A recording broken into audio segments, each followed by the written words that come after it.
D&D number 11, Circle of Life in Jesus' Name, Part 3, Chapter 6. The cafeteria had been set up with dozens of long tables covered in white tablecloths with beautiful centerpieces. The buffet was set up across the far wall and was exquisite. Young Eric and Jordan smiled at Jojo and Logan as they came into the room and headed straight to them. "Hey guys," young Eric greeted. "Logan, you totally rocked this gig today. That last song, man, I got all choked up." Logan grinned. "It's the song. The words are so good. I almost got choked up myself as I sang it." "Where are your friends?" Jordan asked. "They went home. I invited them to stay and eat, but they said they felt like they didn't belong and they didn't want to crash." "It's not crashing if you're invited." "Yeah, that's what I said, but I think they felt out of place." "Well, tell them they did a great job," young Eric said.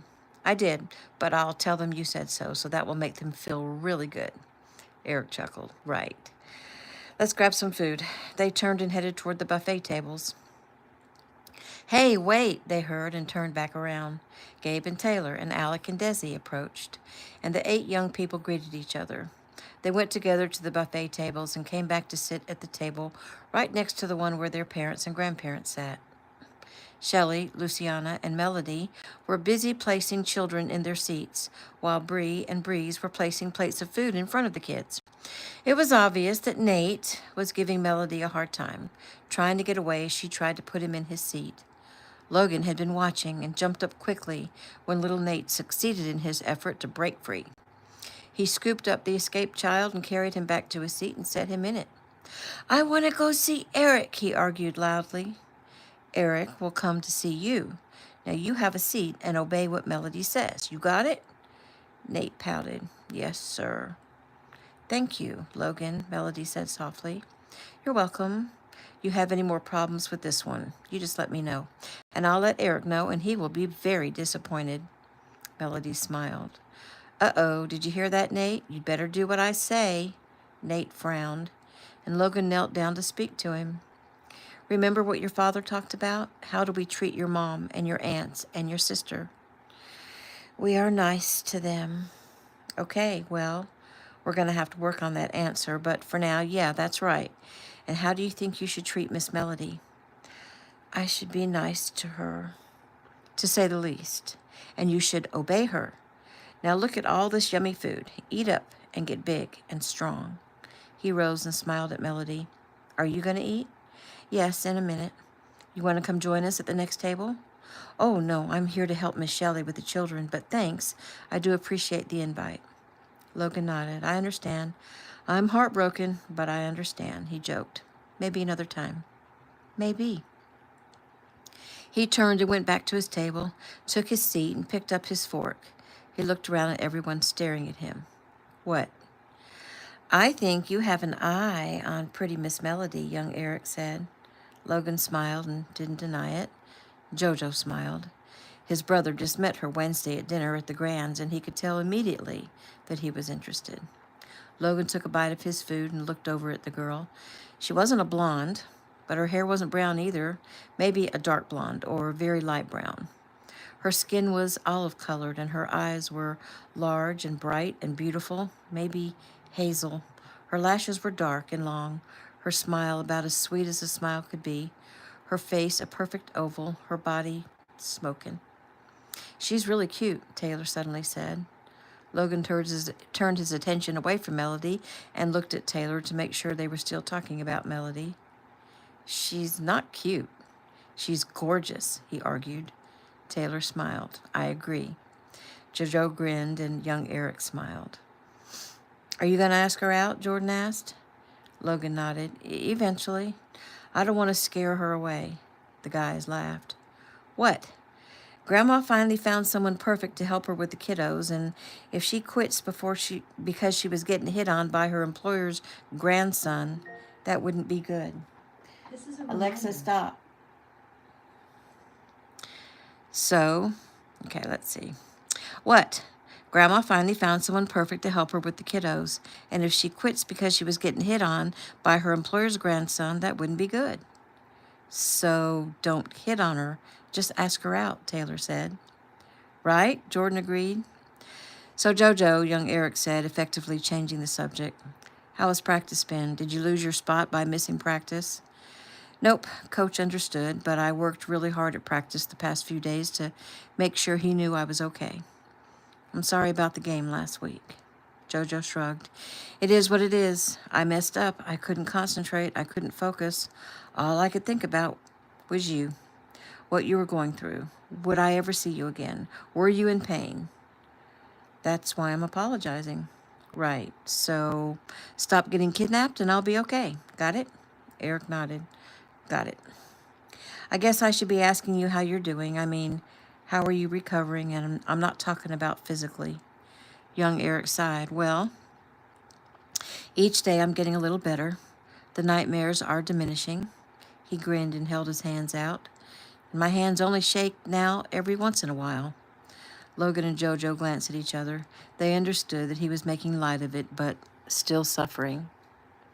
Young Eric rubbed his hands on his thighs, and Jordan slipped one of her hands into his and squeezed. Young Eric looked over at her and smiled.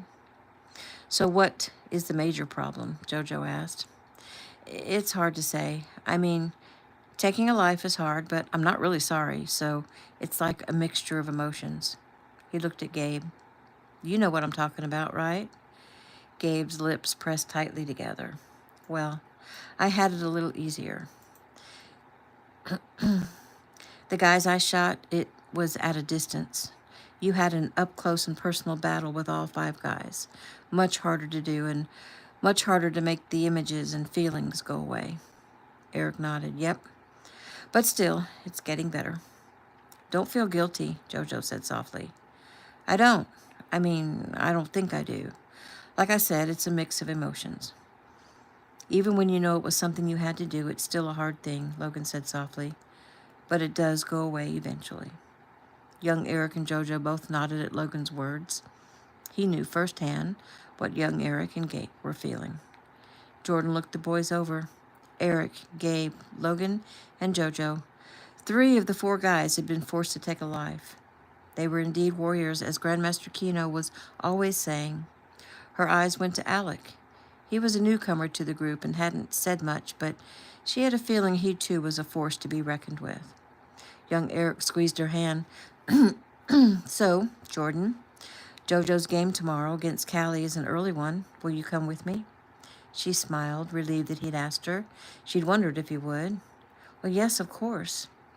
Well, what do you say I come get you early and we could go to breakfast and just spend some time together?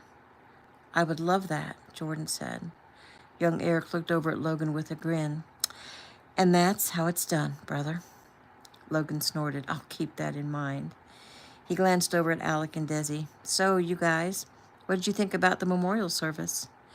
It was pretty sad, Desi said, but it was also beautiful. I agree, Alec added. I'm not really religious, but it was stirring, powerful. Jojo nodded with a smile. That stirring you felt? That's the beginning of the Holy Spirit speaking to you. Young Eric smiled. The group went on to hear all about Alex and Desi's story, and that ended with Alec asking Jojo and Logan about their father's law practice and let them know that he was eventually going to apprentice under him. And as they spoke, Jordan's eyes wandered around the room, filled with the families of the 10 victims. She noticed one woman that didn't quite seem right. She appeared very angry, like she was all stirred up, and she was pacing back and forth from the doors toward the far back corner of the room, the corner adjacent to where the elder Kinos were sitting. 3 parents, grandparents, aunts, and uncles. The woman seemed to be staring at someone at that table. Jordan watched her as she moved closer to the table, then turned and paced away, but then turned and came back. Grandmaster Kino was there, and young Eric's father, and Mark and Joey Adams, and Jason and Justin Lee, so she knew they were okay. Still, she wondered what was the woman's problem. Young Eric tugged on Jordan's hand. What are you thinking about so hard? She looked up at him. I'm probably just being paranoid, but that woman over there, the one against the far wall, she's not quite right. I mean, she seems angry, or maybe she's just one of those people who always has a negative type look on their face. Which one? The one with the red scarf around her neck? Yes. Both young Eric and Logan looked discreetly at the woman, while Jojo and Gabe waited so they weren't obvious. Gabe actually stood and went toward the back wall, looking directly at the woman as he passed her. He slowly circled back and came back to the table. So, what did your recon accomplish? Gabe shrugged. Well, she's not carrying on her person, but she could have a weapon in her purse. She does appear to be angry, and she does appear to be staring at the Grand's table, maybe at the children. Young Eric took out his phone. Hello, Eric, Joey answered as he turned to look at Eric from about 10 feet away. Hey, Uncle Joey, so Jordan has spotted a lady your agents need to keep an eye on. Back of the room, red scarf, white, mid-40s, angry. Joey looked around. Roger that. I'll take care of it. But before Joey could even speak to the agents, Shelley rose, picked up Angelina, and headed out, probably to take her to the bathroom. Jordan gasped as the woman immediately started toward Shelley. Jordan sprang from her chair and headed toward Mrs. Keno, young Eric right behind her. The woman got to Shelley before Jordan could and put out her hand to stop her, and Shelley looked kindly at the woman. Can I help you? The woman drew back her hand as if to strike Mrs. Keno, and Jordan ran up and grabbed the woman's hand while at the same time Shelley turned away, protecting her child. The woman started screaming at Jordan, something about her protecting the person responsible for the death of her sister. The woman tried to pull her arm away from Jordan, but Jordan held her fast, and then Joey and young Eric and other agents were there, and just behind them were Gabe and Logan and Jojo. And Ricky and his father and Mark stayed near the children, and agents closed in around the family. Young Eric reached for Jordan's iron grip on the woman's arm. You can let go, babe. They've got her. Jordan loosened her grip and stepped away. Young Eric smiled down at her. Way to go, Jordan. You saved Grandma. She looked up at him, her fierce look waning away as tears gathered in her eyes. He nodded. I know. It's okay. He pulled her against him. Meanwhile, Jojo put his arm around his grandmother and ushered her back to his grandfather. You okay, Shelley girl? Eric Sr. asked as he put his arms around her and Angelina. She smiled. Yes, I'm okay. I don't know what that was all about. She just came up out of the blue and acted like she was going to slap me. Eric Sr. nodded. It was all about, well, you know, people. He bent down, looked into Angelina's eyes. How you doing, my sweet girl? You okay? I gotta go to the bathroom. He chuckled. Come on, Shelley. I'll escort you. They walked out to the bathroom. The woman also had been escorted out by Joey and another agent. They took her to a room to question her. Young Eric and Jordan went back to their table. Desi shook her head. Wow. You guys try to do some good in the world, and some lady tries to smack your grandmother. Taylor and Gabe both nodded. Well, like our grandfathers always sang, Taylor began, when there is a light in the world, dark forces try to put it out. New scene. Gabe Tanner, always eager to get physical, convinced the group of young people to spend the rest of the afternoon together and maybe grab dinner later. Everyone agreed but Jojo, who had to head back to school to attend a walkthrough and team meeting. Gabe was opting to go to a park and see if they could get in on a pickup game of basketball, but was willing to concede to, at the very least, a stroll along the boardwalk at Venice Beach. The guys had no problem because they always carried a change of shoes in their cars. The girls, however, had no such luck. Jordan didn't care what they did as long as she got to spend the rest of the day with three. As Jordan and Eric walked out of the giant church, the bright sunshine made them smile. It was a beautiful day. The memorial was done, and they had some time to spend together. As they strode along the walk headed to the parking lot, Jordan pulled up short as she spotted a girl. She looked familiar. Jordan knew she'd seen that girl before, maybe around the UCLA campus. This time, the girl had a camera around her neck. Jordan looked right at her as she passed, and the girl smiled at her and nodded. Jordan actually stopped and turned and watched the girl walk toward the church doors. What's wrong, babe? Young Eric asked. I've seen that girl at the UCLA campus a few times. I'm sure of it. Okay, well, we're not very far from there.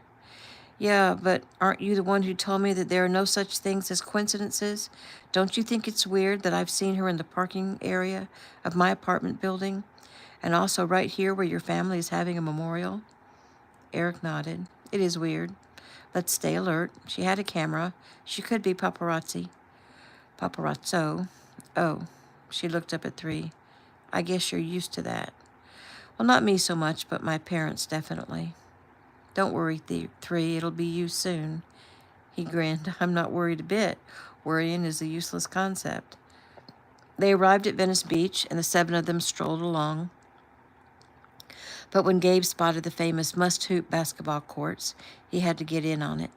He went down to chat with some of the guys and came back with a grin. Hey, Eric, Logan, Alec, you want to play some 5v5? Not me, Alex said. I'll stay with the girls and watch. You guys go ahead. Eric nodded. Eric, Logan? We're in, they said. The guys went over to chat with some other guys and found 2 more players and came back over to the small wall where the girls and Alec were sitting. We have 2 games in front of us, Gabe informed. All these people here, Jordan began. I can't believe you're going to get in at all. Gabe grinned. Well, a couple guys recognized me, and then they recognized young Eric, so there's that, he said with a chuckle. As they waited their turn to play, people started making their way over to them, shaking hands, taking selfies, getting autographs. At least it made the time go by quickly as they waited for their turn, and when the crowd realized that Taylor Keno was with them, the excitement grew, and a lot of people wanted selfies with the Gabe and Taylor duo. Finally, it was their turn to play. Rules were 1s and 2s to 14.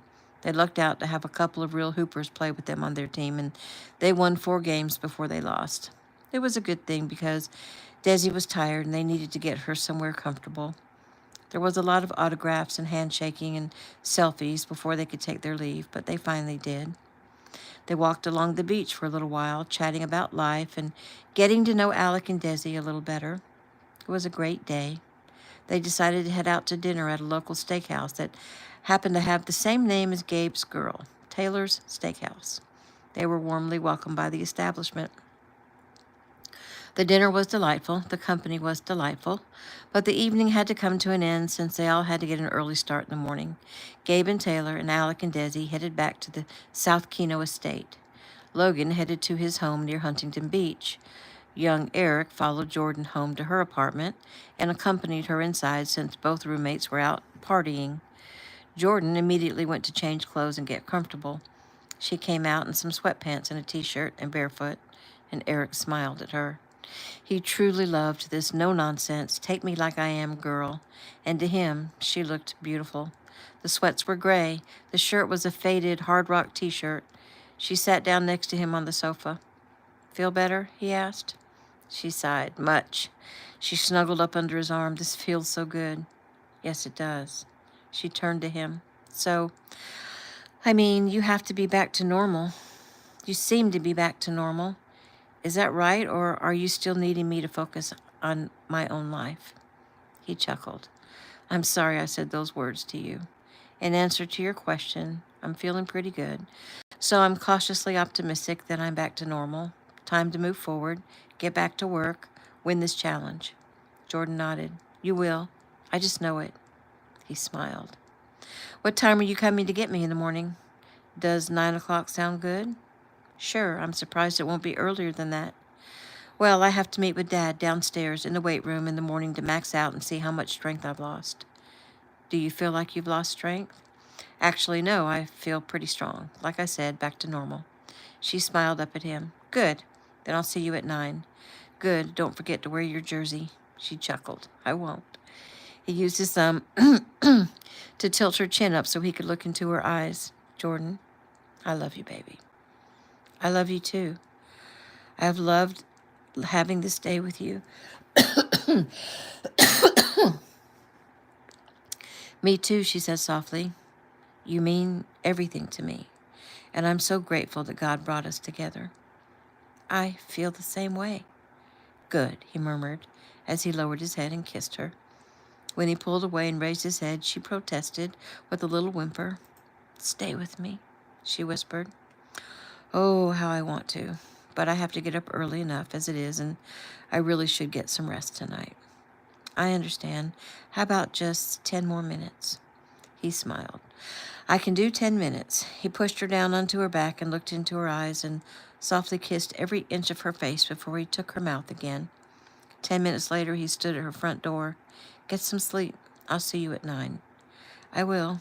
Lock the door when I leave. I will. Bye, 2-3. Bye, 3. New scene. Jordan peered into the mirror as she brushed her hair. It was 8 a.m.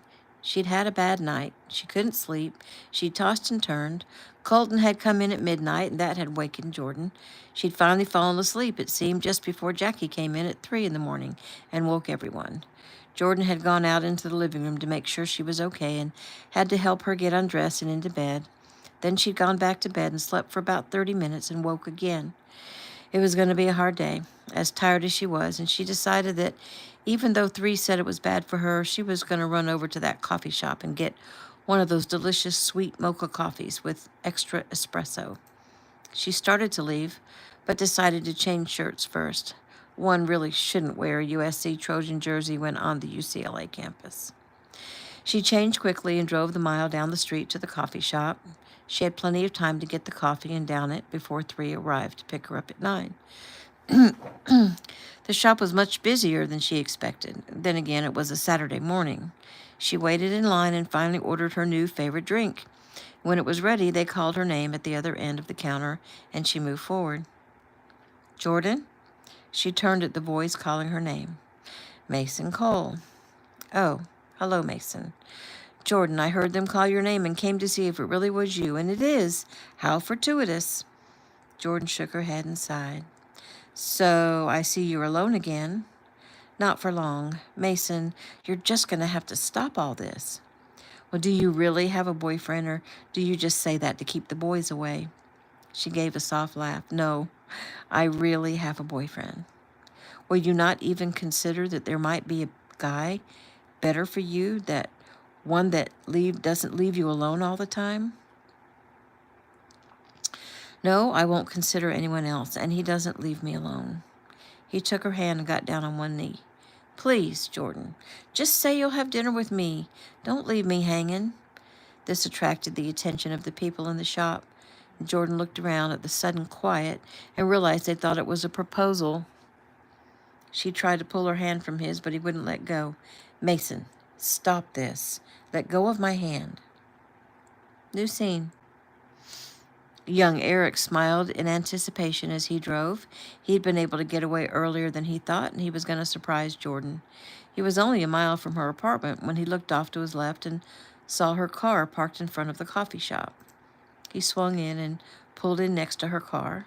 He sighed, hoping she wasn't already getting addicted to caffeine. He headed into the shop, looked to his left, and pulled up short. Mason, stop this. Let go of my hand. I won't stop, and I won't let go, not until you agree to go out with me. Eric walked up, put his hand on Jordan's arm, slid it down toward her hand, used his fingers to press down at the base of his forefinger and pull up on the end of it, the base of Mason's forefinger, and pull up on the end of it. Mason yelped and released Jordan's hand immediately. Jordan turned, startled when young Eric had first touched her. 3, she gasped. You're early. She jerked her hand back as soon as Mason released it. How did you know I was here? I saw a car that looked like yours in the parking lot. How did you know it was my car? License plate. You know. Numbers? She nodded. Wide-eyed, she looked up at him and then over at Mason, who'd finally risen up off his knee. This is not what it looks like. He grinned at her. Babe, you don't have to explain anything to me. I completely trust you. Jordan smiled and her heart swelled. He was, indeed, perfect. Eric, this is Mason. Eric smiled at the guy and nodded. Mason? Mason nodded slightly and looked at Jordan. So, this is the boyfriend you spoke about? Yes, and as you can see, he's real and not a figment of my imagination. Eric laughed. You thought she made me up? He shrugged. You were never around. I was beginning to think that. He nodded. I've been indisposed. Yeah, she said you were in an accident. He looked at Jordan with a smile, and she shrugged. Yes, though I wouldn't call it an accident. Someone intentionally kidnapped me off the street and held me hostage almost 3 days. Mason looked closely at the guy, and it finally dawned on him. Oh, wow. You're Ricky Keno's kid. Yes, I'm Eric Kino. Very good, he said dryly, but I'm not a kid. Mason looked him up and down. The guy was bigger than he thought he would be. Tall, very muscular. Well, Mason said with a sigh, I guess I'll just be honest and forthright with you. Young Eric nodded. I always appreciate honesty. Well then, I need to tell you that I won't give up. I won't give up on trying to get Jordan for myself. I'll wait for you two to be done. I'm sure your little fling with a normal girl will eventually come to an end, and I'll be here to pick up the pieces. He nodded at Jordan. I'll wait for you, Jordan. I'm patient. Well then, Mason, Eric answered, I guess I need to tell you something. First, there is nothing about Jordan that is normal. She's special. And also, I appreciate your tenacity. I really do. Never give up. That's what they say, right?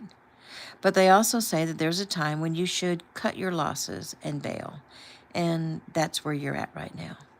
Jordan and I, we're together. And I will never let her go. Not ever, unless she wants to be let go. Do you want that, Jordan? No, I do not. But you guys aren't married, right? Not yet. Are you engaged? Not yet. Still, Mason, you only have two choices. Give up on the hope that you will ever have Jordan. We'll shake hands and we can be cordial about the fact that I found this beautiful gem first. Or you can continue to pursue her against her wishes.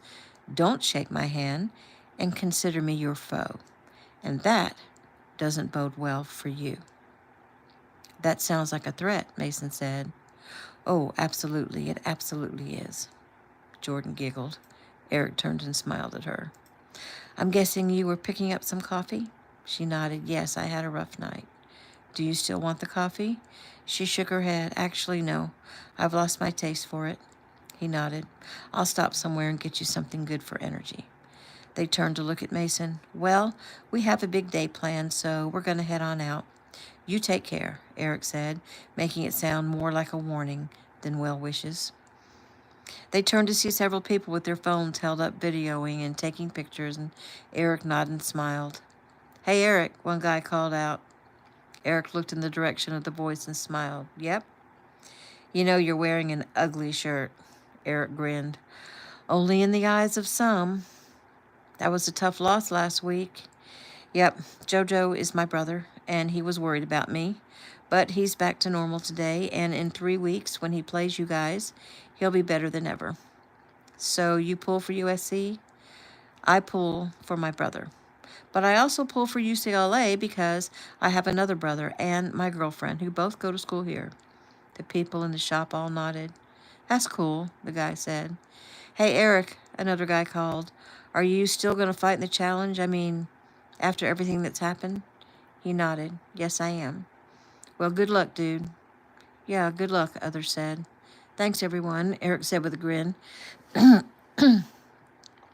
The guy who'd asked about the challenge looked over at Mason, who still stood there.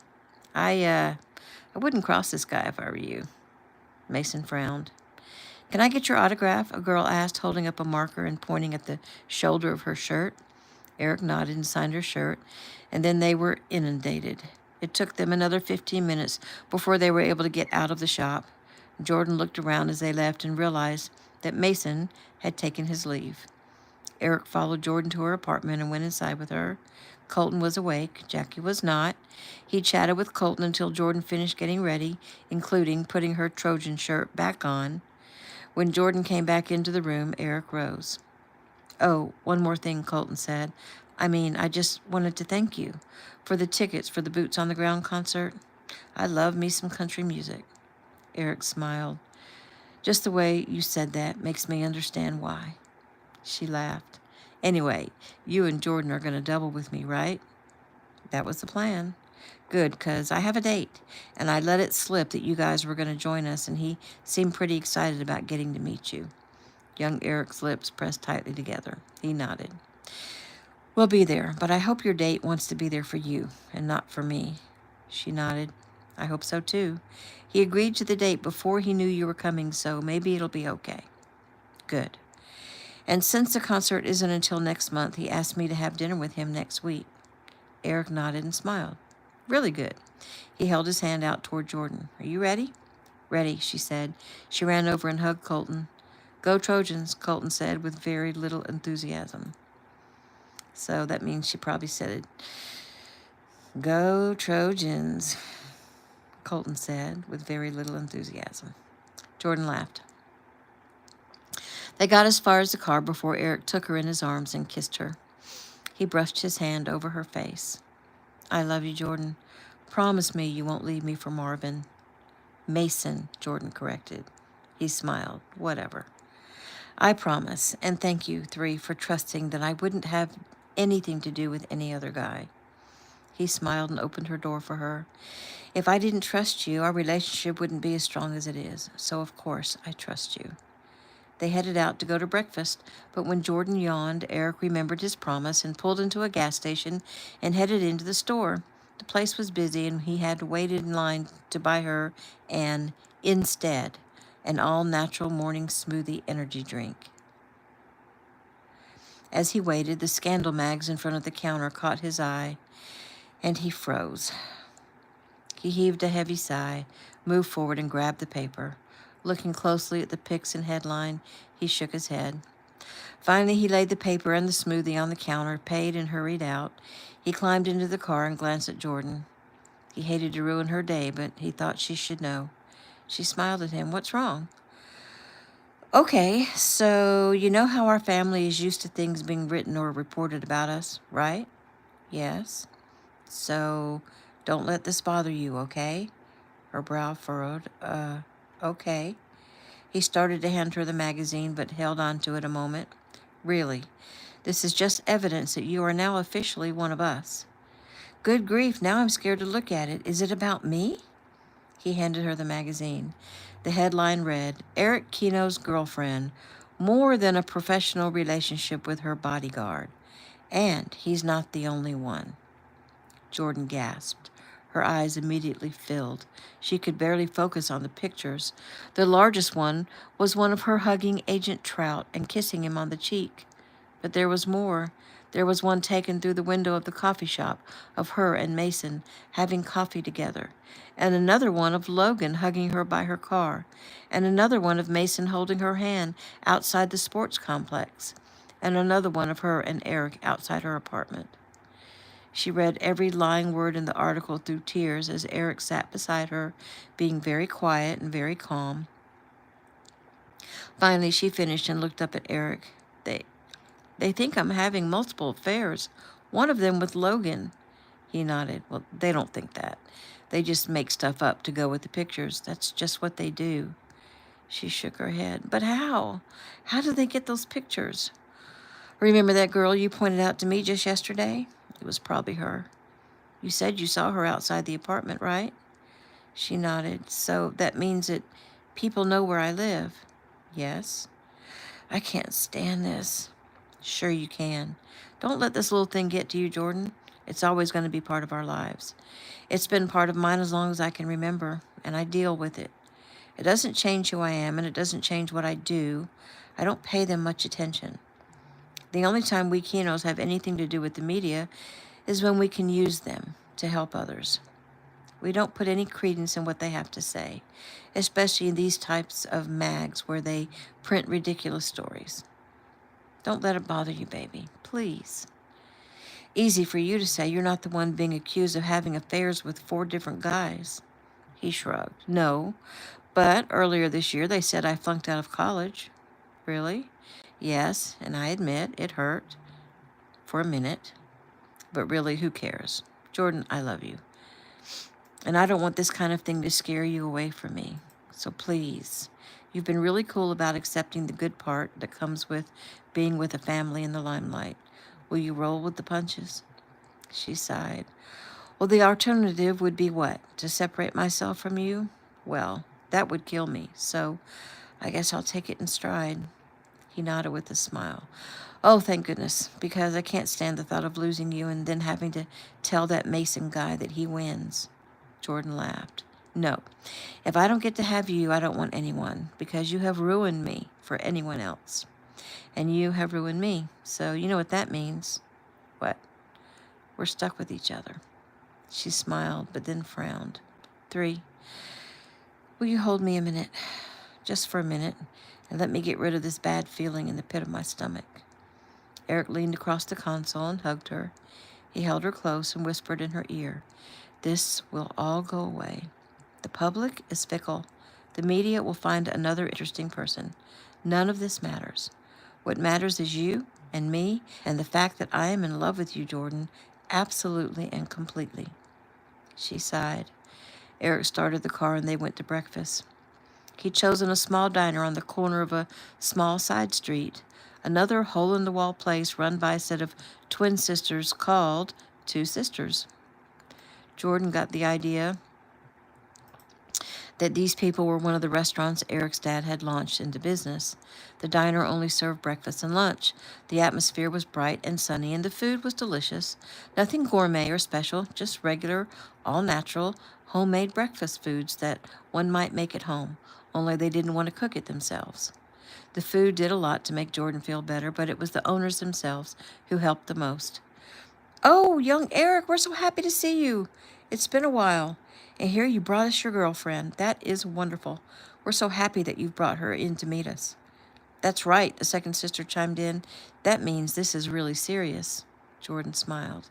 "And that means none of that stuff that's printed about you is true," the first sister said softly. She leaned down. "Don't you pay a bit of attention to that stuff, honey. If all that were true, Eric wouldn't have anything to do with you. And here you are, together, obviously happy and in love." "Am I that obvious?" young Eric asked. "Oh, yes, you are," the sisters said at the same time. "So everyone will understand that as soon as they see pictures or video of you two together, they'll know that the both of you are totally in love." Eric grinned at them. "Yes, we are." After breakfast, they were the last to arrive at the game. Jordan wondered if anyone else in the family knew yet about the pictures, and she found out as soon as they got to their seats. Young Eric's mom came over and knelt down to her. "Don't you pay a bit of attention to that garbage. I have some clout, and I will have them print a retraction. They have messed with the wrong people." Jordan smiled at Mrs. Keno.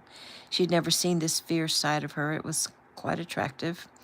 Logan came over and put his arm around her. "Hey, babe. I thought we might as well play it up," he said with a laugh. He kissed her cheek with young Eric looking on. She pushed him away with a laugh. "Don't let it bother you," Logan admonished. "Will this mess you up with trying to ask out Melody?" "Well, if it does, then it wasn't meant to be. We'll see." Jordan nodded. "Let's just watch the game," young Eric said. "Jojo needs to concentrate and do well, so we have to help him as the 12th man." Jordan heaved a heavy sigh, nodded her head, stood up, and let loose an ear-splitting whistle. "Woohoo! Jojo, kill it, baby!" she screamed at the top of her lungs. And young Eric grinned. And that's the end of chapter 6.